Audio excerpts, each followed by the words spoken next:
MaryKnoll sister Kathleen Barbee, she has done extraordinary work to help level the playing field for children in Africa. Now, she's a teacher, and the majority of her students are HIV/AIDS orphans. Noting an increased need for aid in educating these children, she founded the Mavambo Project. It's an accelerated learning program for youths who've either dropped out or have never even attended school. Sister Kathy, she traveled to Africa as a volunteer and then returned as a MaryKnoll sister. She witnessed the effects of the AIDS crisis on families in Zimbabwe, and she wanted to do something about it. Our Caryn McBride joins us now to explain further. Thanks, Rich. Through her efforts, thousands of children have passed through the Mavambo program and into the formal education system. And recently, the community gave something back to the sister. A library has been named in her honor. The Sister Kathleen Barbee Community Library officially opened last month in Mavuku, an urban township on the outskirts of Harare. Sister, talk about what led you to your work in Africa.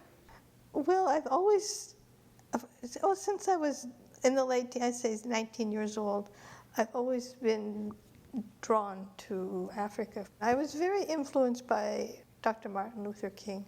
I really wanted to make a contribution and do something, knowing the poverty in the world. So I just really wanted to do something, and Africa really seemed to be pulling me. I went to Zimbabwe in 1989. I saw my very first case of HIV/AIDS there in the village, and I was very affected by the whole situation. So I got involved or influenced by some sisters who had palliative care center for victims of HIV/AIDS. And there was a gap. There was a gap. These were people who had children, and they were children who had been left out of the system. How does the Mavambo Project work to help the children? You need a birth certificate to get into the formal education system, and these children did not have a birth certificate for various reasons, mostly to do with poverty. We help them get the counselors help them get their birth certificates while they're there. We try to, which is not always an easy task. And so we came up with this program, a fast-track program for literacy and numeracy. We wanted to focus.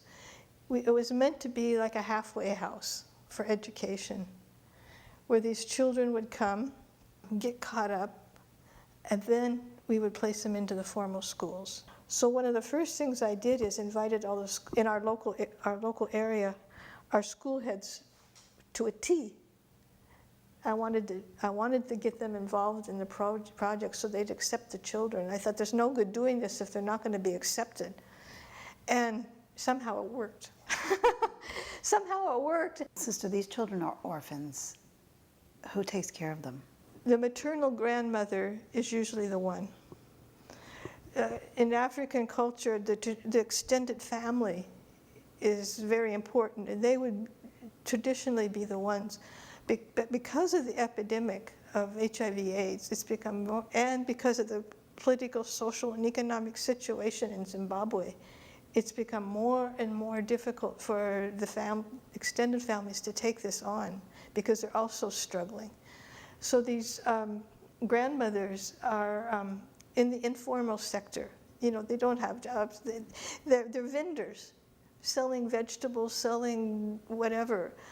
And so there's not much money. What's happened too over the years, the parents, they're orphaned, and the grandmothers are also passing away.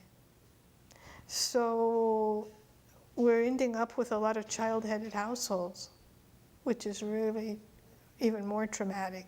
It can be difficult enough to teach children, but these children, because of their circumstances, have special needs. How do you address those? What we have done, and what we said from the very beginning, is that, first of all, these children have been traumatized, and they need help. So we set up a whole psychosocial program. Our children, from the time they enter to the time they graduate from high school or even beyond, are with us. We have programs for us. When they leave us to go to the formal schools, we call them graduates. They're our graduates. And they go to primary, they go to secondary, we follow them.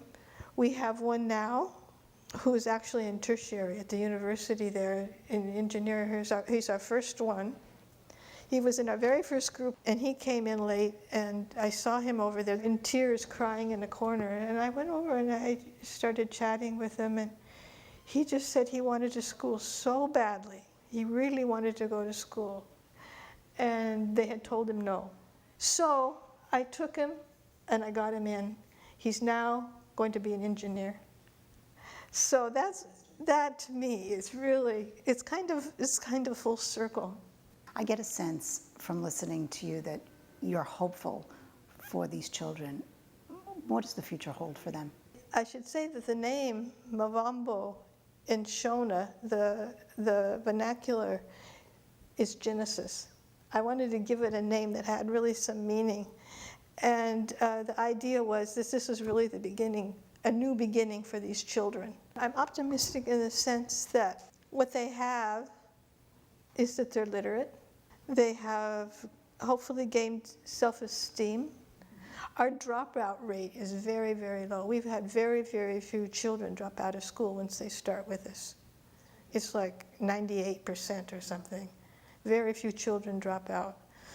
And we've had over 500 children go through our learning center. Is the U.S. doing enough to help these children? And in terms of HIV and AIDS research, could we be doing more? There's always more that can be done. But yes, definitely. One of the big problems is getting antiviral. It's not that it's so difficult, they are available, but the problem is the stigma. They're not old enough, so the grandmothers have to sign for them to be able to give their permission for them to receive the drug. And they do not like to do that because they don't want to admit their grandchild has HIV/AIDS. So we've also started a kind of a mini course and trying to get them past this stigma. And the U.S. government can help in those things too. I mean, erasing the stigma. That's a big, big thing because people, I mean, I've looked at the statistics, some of the international statistics for HIV/AIDS in Africa, and I don't want to say that I'm an authority on it, but I've always felt their numbers were too low. And I think it's for this very reason. People don't want to admit it. And Sister, your efforts have not gone unnoticed. They recently named a library in your honor in Zimbabwe. How does that make you feel? I was honored and very humbled, and but very proud of them. You know, I was very proud that they were able to do this. And I think most importantly too, I feel it's given the project credibility with the community and with donors. Sister, thank you so much for spending a few minutes with us today, and best to you in your work. Oh, thank you very much. Thank you very much.